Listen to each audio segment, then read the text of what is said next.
recognize Professor Aravossis for 5 minutes. Honorable Ministers, Excellencies, distinguished guests, let me start by explaining the reasons behind our concerns and relative efforts. It's a fact that Greece has more archaeological museums than any other country in the world, and this immense cultural heritage spans back approximately 5,000 years. A large number of Greece's monuments that date back to all periods are included in the World Cultural Heritage List of UNESCO. These include some of the most important monuments of the country, such as the Acropolis of Athens and the archaeological sites of Olympia and Delphi.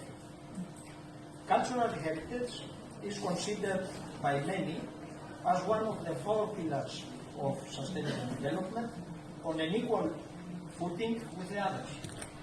This is because heritage, if properly managed, can be instrumental in enhancing social inclusion, developing intercultural dialogue, shaping identity of a territory, improving quality of the environment, providing social cohesion, and on the economic side, which is also very important, stimulating tourism development, creating jobs, and enhancing investment. In other words, investment in heritage can generate return in the form of social benefits and economic growth. And this presently is of particular importance for our country too.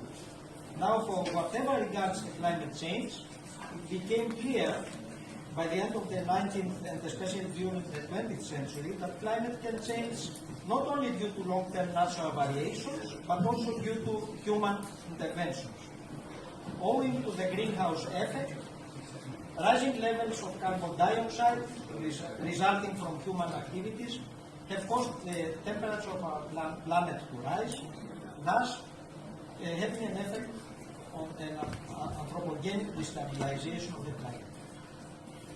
According to the IPCC, there is no doubt that we are now witnessing an unprecedented increase in the frequency of extreme weather events, including record high temperatures and forest wildfires, such as those observed this summer in many places such as Russia, the Arctic, the Amazon, in the United States and Greece. Unfortunately, our cultural heritage is not spared by these adverse effects on climate change. The latest scientific reports clearly demonstrate that unless we act immediately to address climate change, the damage of the integrity of World Heritage monuments may become irreversible.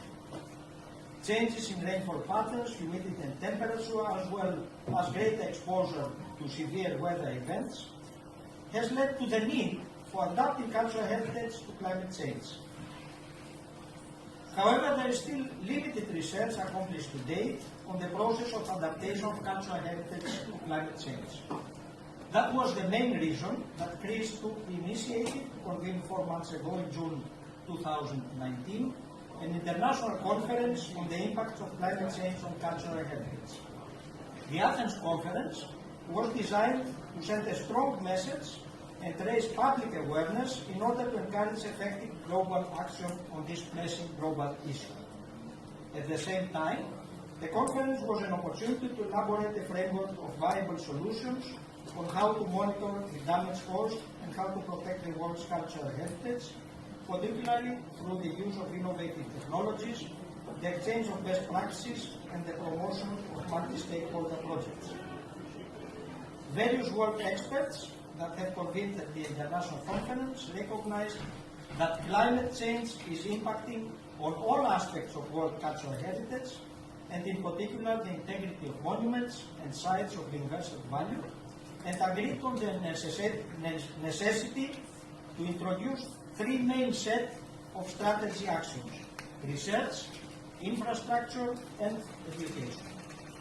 For research, we need the creation of a strategy that furnishes better tools for understanding of the threats as well as a more efficient mitigation of climate change effects.